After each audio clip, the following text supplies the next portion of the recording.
കേരള ചരിത്രത്തിലെ ഏറ്റവും വലിയ ഒരു ഓപ്പറേഷനാണ്, ഒരു മഹാദൗത്യമാണ് കേരള പോലീസ് ഏറ്റെടുത്തിട്ടുള്ളത്. ഇതുപ്രകാരം 8-ാം തീയതി വരെ ഏതാണ്ട് 6632 പേരെ അറസ്റ്റ് ചെയ്യുകയുണ്ടായി. 6182 കേസുകൾ രജിസ്റ്റർ ചെയ്യുകയുണ്ടായി.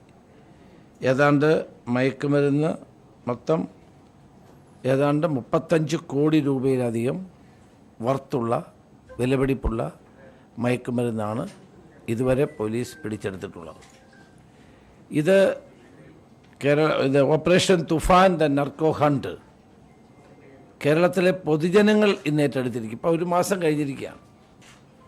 1 മാസം കഴിയുമ്പോൾ ഇതിൻ്റെ പ്രത്യേകത എന്ന് പറയുന്നത് ഭാവി തലമുറയെ രക്ഷിക്കാൻ വേണ്ടിയിട്ടുള്ളൊരു മഹാദൗത്യമാണ്.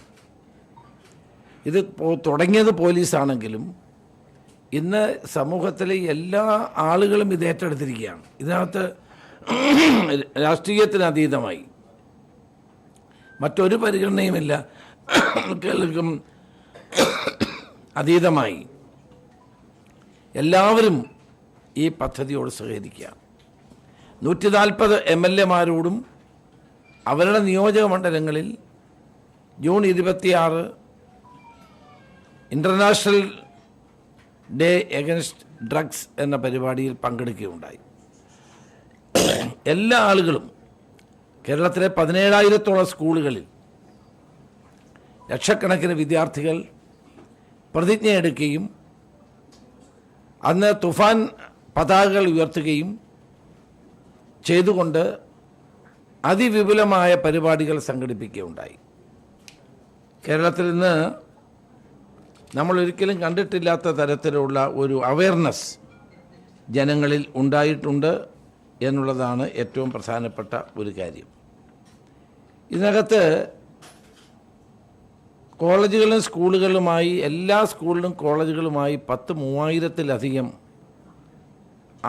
ബോധവൽക്കരണ സമ്മേളനങ്ങൾ നടന്നിട്ടുണ്ട്.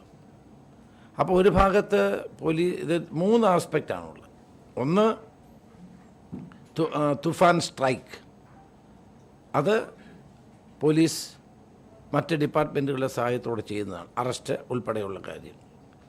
രണ്ടാമത്തെ തുഫാൻ വാരിയേഴ്സ്, കേരളത്തിലെ മുഴുവൻ വിദ്യാർത്ഥികളെയും പൊതുജനങ്ങളെയും ഞങ്ങൾ തുഫാൻ വാരിയേഴ്സ് ആക്കുകയാണ്. Warriors will fight against this misdeed. As rightly pointed out by city police commissioner, this is a war against drugs.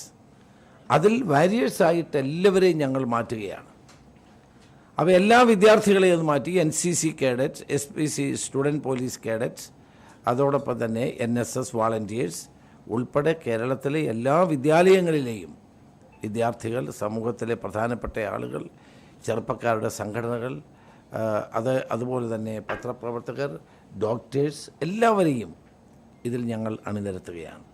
അപ്പോൾ ഈ കേരളത്തിന് ഏറ്റവും ആവശ്യം ഇതാണ് എന്നുള്ള തിരിച്ചറിവാണ് ഉണ്ടായിരിക്കുന്നത്. നിങ്ങൾക്കറിയാം, ഞാൻ ഇതിനു മുമ്പ് മന്ത്രിയാകുന്നതിന് മുമ്പ് തന്നെ പ്രൗഡ് കേരളയുടെ നേതൃത്വം ഒരു NGO ആണ്.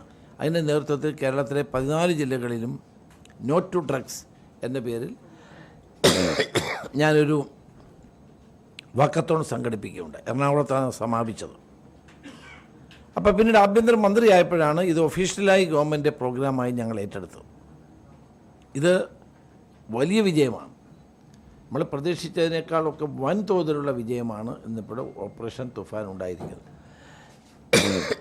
ഇത് ഞങ്ങൾ പരിശോധിച്ചപ്പോൾ കേരള ഗവൺമെൻറ്റോ കേരള പോലീസോ മാത്രം വിചാരിച്ചാൽ ഇത് പൂർണ്ണമായി സക്സസ്ഫുൾ ആക്കാൻ കഴിയില്ല എന്നുള്ള തിരിച്ചറിവ് ഞങ്ങൾക്കുണ്ടായി. അതുകൊണ്ടാണ് ഇന്ത്യയിലെ കേരളത്തിൽ പ്രവർത്തിക്കുന്ന മുഴുവൻ സെൻട്രൽ ഏജൻസീസ് അവരുടെ യോഗം വിളിച്ചു. Customs, postal police, economic revenue intelligence, അതോടൊപ്പം തന്നെ IB തുടങ്ങിയിട്ടുള്ള എല്ലാ കേരളത്തിൽ പ്രവർത്തിക്കുന്ന സെൻട്രൽ ഏജൻസികളുടെയും യോഗം ചേർന്നു. അവരുടെ ഇൻഫർമേഷൻ്റെ അടിസ്ഥാനത്തിലാണ് നെക്സ്റ്റ് സ്റ്റെപ്പായി 5 സംസ്ഥാനങ്ങളിലെ DGP-മാരുടെ യോഗം വിളിച്ചു. ഇന്നലെ തിരുവനന്തപുരത്ത് വെച്ച് 5 ജില്ലകൾ ആന്ധ്രാപ്രദേശ്, തെലങ്കാന, കർണാടക, പോണ്ടിച്ചേരി, കേരള, തമിഴ്നാട് ഈ 5 സ്റ്റേറ്റുകളിലെയും DGPമാരുടെ യോഗം ഇന്നലെ പോലീസ് ഹെഡ്ക്വാർട്ടേഴ്സിൽ വിളിച്ചുകൂട്ടി. കാരണം ഈ സെൻട്രൽ ഏജൻസികൾ തരുന്ന ഇൻഫർമേഷൻ കേരളത്തിന് മാത്രമായി ഇത് ചെറുക്കാൻ കഴിയില്ല. കാരണം കേരളത്തിലേക്ക് വരുന്നത് എവിടെ നിന്ന്, കേരളത്തിൽ നിന്ന് എവിടേക്കെല്ലാം പോകുന്നു, ഇതെല്ലാം വിലയിരുത്തിയ ശേഷമാണ് ദക്ഷിണേന്ത്യൻ സംസ്ഥാനങ്ങളിലെ DGPമാരുടെയും പ്രധാനപ്പെട്ട ഉദ്യോഗസ്ഥന്മാരുടെയും യോഗം വിളി. വളരെ ഫ്രൂട്ട്ഫുള്ളായിരുന്നു ഇന്നലത്തെ യോഗം. ആ യോഗത്തിൽ വെച്ച് നമ്മുടെ എടുത്ത തീരുമാനം ഓരോ സ്റ്റേറ്റും ഓരോ നോഡൽ ഓഫീസറെ ചുമതലപ്പെടുത്തും. ഇപ്പോൾ കേരള ഗവൺമെൻറ് ചുമതലപ്പെടുത്തിയിരിക്കുന്ന nodal officer Putta Vimaladitya north range IG ആണ്. അതുപോലെ എല്ലാ സംസ്ഥാനങ്ങളിലെയും പോലീസ് ഓരോ നോഡൽ ഓഫീസറെ തീരുമാനിക്കും. ആ നോഡൽ ഓഫീസേഴ്സ് പരസ്പരം ചർച്ച ചെയ്ത് ഡ്രഗ് ട്രാഫിക്കിംഗ് കേരളത്തിന് വെളിയിലോട്ടും കേരളത്തിലേക്ക് മറ്റു സംസ്ഥാനങ്ങളിലേക്കും വരുന്ന ഡ്രഗ്സിൻ്റെ പാസേജ് കണ്ടുപിടിക്കുകയും അതിനെ ഫലപ്രദമായി ജോയിൻ്റ് ഓപ്പറേഷനിലൂടെ തകർക്കുകയും ചെയ്യുക എന്നുള്ളതാണ്. നിങ്ങൾക്കറിയാമല്ലോ, ഈ മാഫിയ ഇൻ്റർനാഷണൽ മാഫിയയാണ്. ഇത് വളരെ സജീവമാണ്. അവരും ഓരോ ദിവസവും they are changing their strategies every day. കടലിലൂടെയും കരയിലൂടെയും അതോ ആകാശത്തൂടെയും ഒക്കെയാണ് ഇത് വരുന്നത്. ഇപ്പോൾ ആ സ്ട്രാറ്റജി മാറ്റുകയാണ്. കാരണം കേരള പോലീസ് വളരെ വിജിലൻ്റായി ജനങ്ങളുടെ സഹകരണത്തോടെ ഈ പദ്ധതി നടപ്പാക്കുമ്പോൾ they are changing their strategies. അപ്പോൾ അത് കണ്ടെത്തി 5 സംസ്ഥാനങ്ങൾ കോർഡിനേറ്റ് ചെയ്തുകൊണ്ടുള്ള ഒരു വലിയ പ്രവർത്തനത്തിനാണ് ഇപ്പോൾ കേരള പോലീസ് നേതൃത്വം കൊടുക്കുന്നത്.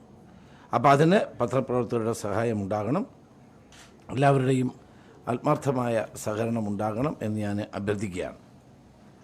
അതാണ് എനിക്ക് ഓപ്പറേഷൻ തുഫാനെ പറ്റി പറയാനുള്ളത്. ഇത് നമ്മുടെ യുവ തലമുറയെ രക്ഷിക്കാനുള്ളതാണ്. ഇപ്പോഴെങ്കിലും നമ്മൾ ഉണർന്നില്ലെങ്കിൽ നാളെ നമുക്ക് കരയേണ്ടി വരും. ഇപ്പോഴെങ്കിലും നമ്മൾ ശക്തമായി പ്രതികരിച്ചില്ലെങ്കിൽ നാളെ നമുക്ക് പരിതപിക്കേണ്ടി വരും. ഇപ്പോഴെങ്കിലും നമ്മൾ ഒരുമിച്ച് നിന്നുകൊണ്ട് ഇതിനെ നേരിട്ടില്ല എങ്കിൽ പിന്നീട് ഒരുമിച്ചിട്ടും കാര്യമില്ലാത്ത അവസ്ഥയുണ്ടാകും. അത്ര ഭയാനകമാണ് കേരളത്തിലെ ഡ്രഗ്സിൻ്റെ സാന്നിധ്യം.